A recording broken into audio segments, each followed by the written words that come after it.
Hey everybody, welcome back. I'm Kelly Conwisher. I'm so glad that you are here to do your 90-day goal together. This is week 6, and when we reach the end of this week, we will have made it to halfway point, which is super exciting. So we're launching off week 6. Of course, the place to begin is that keystone habit, reflecting back on last week, what's working, what's not working. Are we on track? Are we off track? And what do we need to do in order to approach this week strong, fueled up, and ready to go?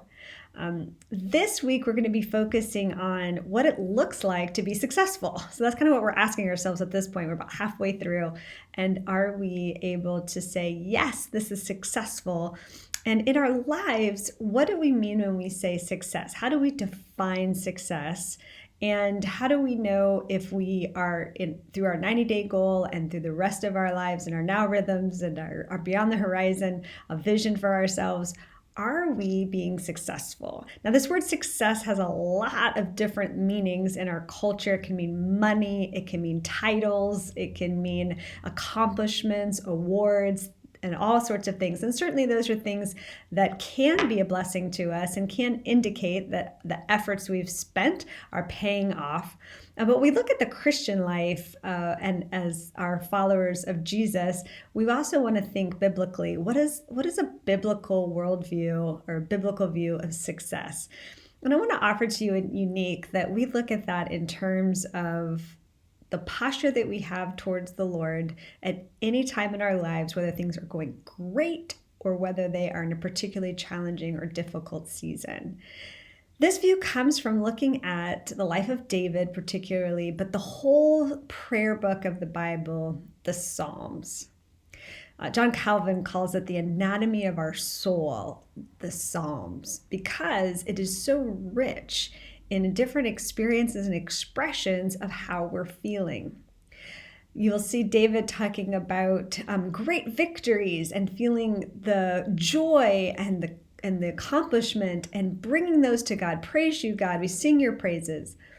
And we also hear David wailing and in despair, and he's bringing that to God. You see, we can make the mistake of defining success based on our situation. David has different situations. We all have different situations. They can be big and up ones. They can be low or down ones. But those situations, they come and they go. That's part of life. What the Psalms teach us, though, is how to bring all of that, including how we feel about those situations that we're in.